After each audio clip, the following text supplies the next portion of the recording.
Bernardo. Boa tarde, Sardenberg. Boa tarde, Marcela. Boa tarde, ouvintes. Boa tarde, Bernardo. Bernardo conosco em áudio e vídeo, está nas nossas telas, lá direto do estúdio da CBN do Rio de Janeiro.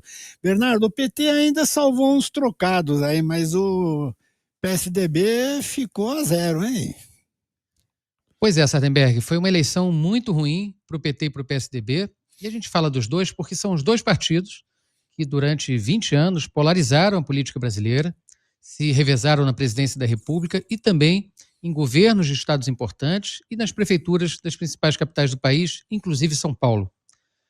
O resultado do PSDB realmente é um resultado aterrador, que mostra, mais do que nunca, o declínio do partido, que talvez tenha tomado agora uma proporção irreversível.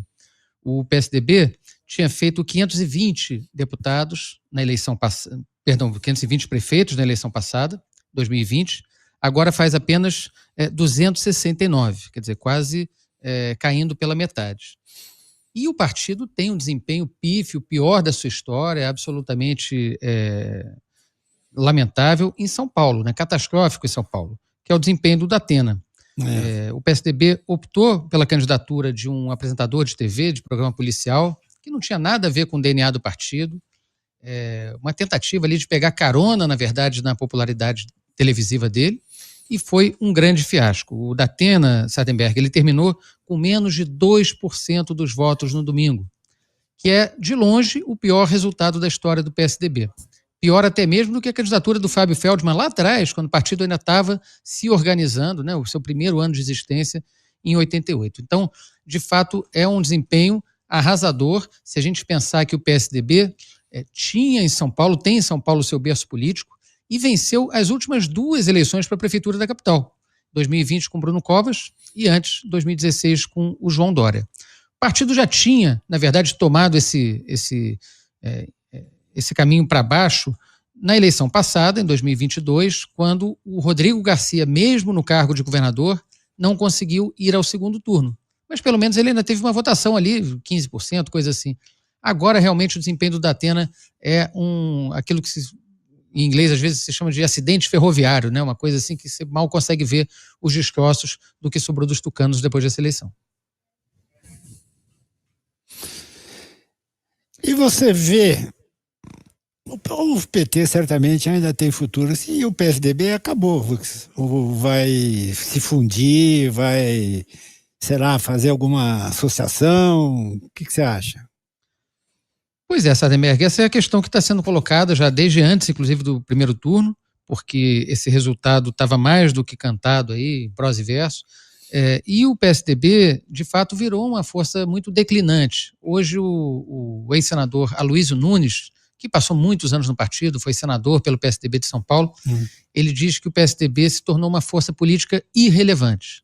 E aí, de fato, talvez a fusão seja a única chance do partido, pelo menos, ter algum destino para as suas principais lideranças hoje. Quer dizer, o PSDB tem ainda alguns governadores que elegeu na eleição passada, ele consegue sair dessa eleição agora com pequenos bolsões ali de poder ainda, por exemplo, Mato Grosso do Sul, onde tem o governador e fez 44 prefeitos, mas de fato é um desempenho catastrófico, quase o Brasil inteiro.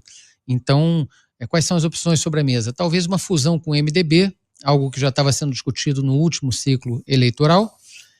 Mas a questão, Sardenberg, é que antes do PSDB terminar, os tucanos históricos quase todos já saíram dele. Se você olhar, por exemplo, em São Paulo, Geraldo Alckmin hoje está no PSB, o próprio Rodrigo Garcia saiu na última eleição, o Aloysio Nunes, quer dizer, o Dória saiu da política. O Dória que saiu da política e tinha crescido como um meteoro lá em 2016, né? Foi eleito prefeito, depois eleito governador.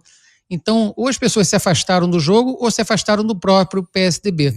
E aí o partido, quando não tem mais liderança política forte, quando ele não tem mais perspectiva de poder, no fim das contas ele acaba se transformando num cartório eleitoral que tem ali o seu fundinho partidário, tem ali as suas alianças estaduais. Hoje esse cartório está nas mãos do ex-senador, atual deputado Aécio Neves, e também do presidente formal do partido, que é o Marconi Perillo, ex-governador de Goiás. Mas mesmo nos redutos dele, o PSDB foi mal, né? Você vê, por exemplo, Minas Gerais, em Belo Horizonte, o PSDB resolveu não lançar nem candidato, porque não tinha chances eleitorais. Então, onde o partido não sofreu derrota, ele simplesmente abriu mão de concorrer. O PSDB termina aí sem capitais, né, nessa eleição. Aliás,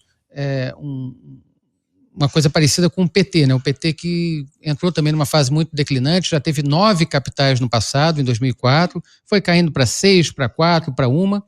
Na eleição passada não fez nenhum prefeito de capital e agora vai a 4 segundos turnos, mas nas 4 cidades com uma votação inferior ao do seu oponente direto, né? O PT vai disputar em Cuiabá, Fortaleza, Natal e Porto Alegre.